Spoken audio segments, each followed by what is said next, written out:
What's up, folks? I wish I could teach you how to do that on this channel, but this is not that video.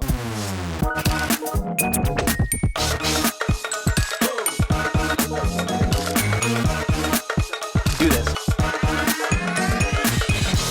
Ugh, my voice. Justin Khanna here. This is a very exciting series for me to launch. Quickie backstory, because I have to give a shout out to a YouTuber who's helped me a lot lately. His name is Tom Merrick. His channel is all about bodyweight training. And I've always been pretty unflexible in my life. He talks a lot about mobility there, but I really can't still touch my toes. I'm working on it. It's one of my goals for 2019. And he has a bunch of really fantastic flexibility routines that I watch almost daily to help myself improve. I do it kind of before bed. And I was thinking to myself, in the fitness community at large, this is nothing new, right? If you want to do yoga or learn a new weightlifting routine or do Pilates, people make their entire careers off of posting routines for people to do to get better, and they provide a lot of value. So I thought, why not make something for us, for this community? So I am beyond stoked to be introducing this series here called Reps, and I want this to be a resource for you to improve your skills and possibly challenge each other and gain more confidence with your skills. The problem I have with a lot of knife skills videos, I'm popping up a few here, is that they don't often map to the way that restaurants cook now. What chef wants to pay $12 a pound for produce only to hear that cutting perfect small dice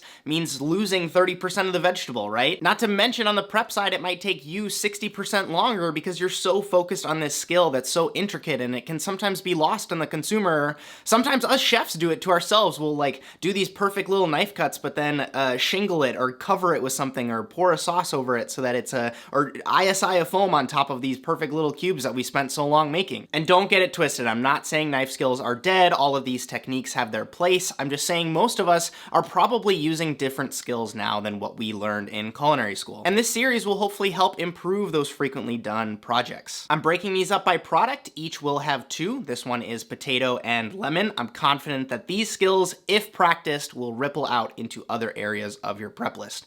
They're also products that you can ideally buy in bulk yourself. I went ahead and did the most expensive option I could think of when sourcing these products, which is ordering from Whole Foods, paying $5 to get it delivered to me within 2 hours, and a tip to the driver. I could not even pay more than $15 to get this stuff to my place. So in my mind, this fixes another issue with practicing knife skills. This is actually cheap. Speaking of that, if you're a chef that has ordering capacity, if you do the orders for the restaurant that you work at, or you have an ability to order things wholesale, I would love for you to buy a case of each of the vegetables and fruits that I talk about in this video and make kind of kits to send home with your chefs to practice on. Send them this video, give them some homework to do, or maybe this is a fun way to start your shift by competing against one another. What gear do you need for this? It depends on how you work. I know people who can get their whole prep list done with a Chinese style cleaver. Some people like 4 different knives on their tray at all times. Most of you know I prefer to use my slicer for most projects. Everybody is different, and I don't want to force my way onto you. Use what you're comfortable with. However, the skills that I'm going to talk about today, though, will do best with a chef knife of your choice, a paring knife, as well as a peeler and a mandolin. Now, most of you probably have these, but if you want to know what gear I use and recommend, that's all affiliate linked down below. That earns me a commission and no extra cost to you, and make sure that this free content that I'm creating is a little bit more sustainable. So thank you in advance if you purchase there, and if you aren't super confident on the condition of your gear, I have tons of free videos on sharpening, which I recommend that you watch first. Now that I think about it, doing some of the exercises in this series would be a great way to break in a new piece of gear, to know that you're comfortable using it before you bring it into work. But for this video, watch all the way through, make sure you understand exactly what I'm gonna have you do, and then go back and watch it again to follow along using the time codes that are in the description. All right, let's get into the reps, and this part is structured with me going full speed so you can follow along and compare. This might seem like a warm-up, but we're going to start with the lemons. The task is cut off the top and bottom of 5 lemons, supreme 2 of them, cut those supremes into 3, and the remaining 3 lemons will be cut into 1/8 wedges, removing the seeds. All right, let's do this. Clock starts now. And you might already notice right off the bat, this is teaching you the technique of batching your tasks. You aren't supreming one lemon start to finish and then another,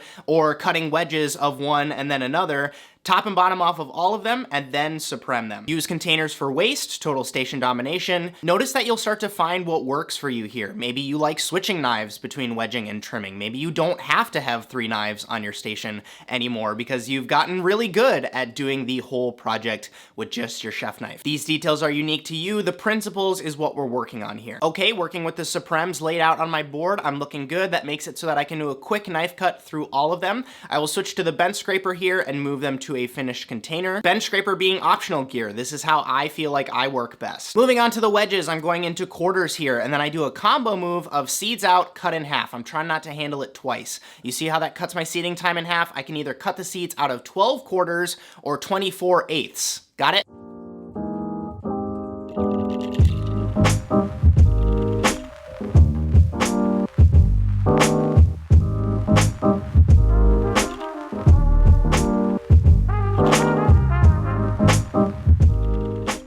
All right, this is what my total time was for me, full speed on this task on the lemon side. If you're gonna roll right into potato, use this time to clean up. But if you feel like adding a bonus advanced technique to this, go ahead and microplane the whole lemon to get the zest off of it before you start this, or even use a sharp peeler to make julienne zest. That's a great way to not only use the whole fruit, but give yourself a more intense challenge after you shave your time down on the initial block. Comment your time down below and let me know if you did those bonus moves. Moving on to the potato next, we've got 3 here, and the prep list is as follows. 2 of them as brunoise, 6 beveled ends that will eventually be shaved, and 1 as small dice. Let's go. So you can quickly see right off the bat, I've got my squaring off happening. That's gonna make those 6 end caps super easy that I'm gonna switch to a paring knife and trim up and bevel off. This is a great technique to get your hands off of the cutting board and used to more intricate trimming. Going around a vegetable is also really, really important to work on.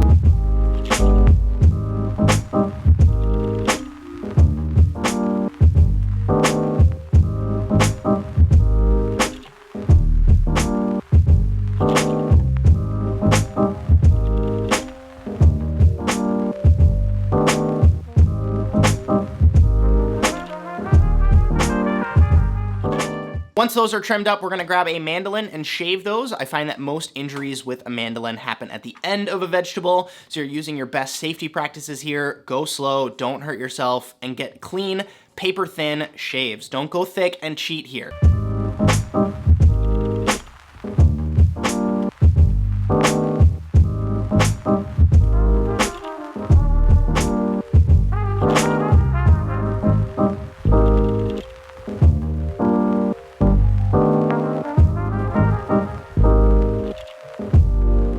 All right, these shaves are done. Maybe get those made into chips or punched and blanched and shingled over a piece of fish, whatever suits your fancy. Moving on to brunoise, we're gonna square off our potato, come down the line and make planks. Those planks are gonna get made into batons. Square up the batons and go straight into brunoise. This is gonna vary for everyone. If your restaurant requires perfect brunoise being served in something like a consommé, make sure to take your time here, make sure it's perfect. If I'm thinking more about these items cooking at the same rate and they don't need to be perfect cubes, and I'm gonna serve this as something like a play on acclaimed chowder, and I just want them to be cut evenly, go a little faster. Notice more of my process here. I've got a fat stack of planks here that are gonna get made into batons. If you have quarts and quarts of this to make, maybe you need to soak these potatoes in water, also depending on how you're gonna cook these. But this exercise gives you a good reference point of how much you can work with on your board at a time. I personally like being able to have stacks of batons to work with because you can usually hold more than you think once you get into it, and I would hate to limit you to 1 potato at a time.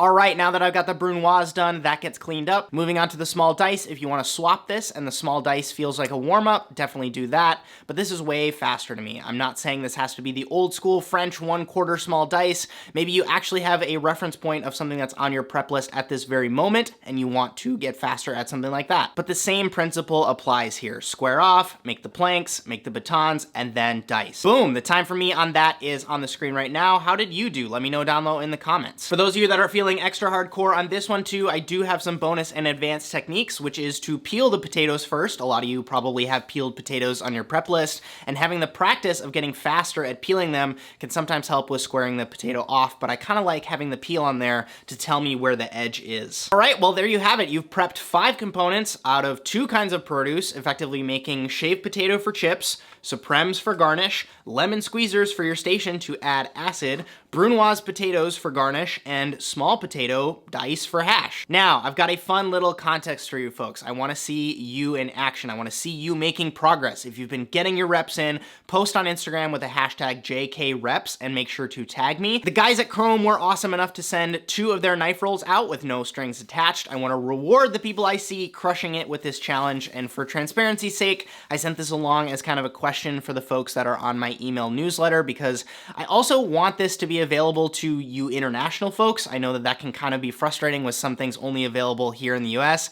Plus for tax purposes, plus just my time for printing out the labels and packaging these, especially if I have to fill out those custom forms. I'm gonna keep these as a hidden product on justinkhanna.com/shop. If you get chosen as a winner, I will send you the private link with a password to purchase this for just $5. You can then fill out your information, purchase shipping there, and boom, hopefully you just got a ginormous discount on a new knife bag. So yeah, let this serve as a flag in the ground on my channel. They aren't going to be called giveaways anymore. I'm officially going to move them to being called contests, which, if I'm being real, sounds actually a little bit more fun anyways, and because you folks are helping me out with filling out your info, it's less work and headache for me on my end, which means you will actually get your stuff faster. Really hope this brings some value to you folks. I'm so excited for you to get your reps in. This has to be one of the #1 questions I get asked. Justin, how do I go faster? And I like to think of that question as like asking a personal trainer how to get a 6-pack abs, or asking a runner how to do a faster mile. The answer is more reps. Hashtag more reps. Get some beautiful color on that like button. Subscribe if you aren't already, because I post new videos every single week on this channel. The next video in this series will be on shallots and radishes. I would love for you to get a heads up when that one drops. My name is Justin Khanna. Thank you so much for your attention,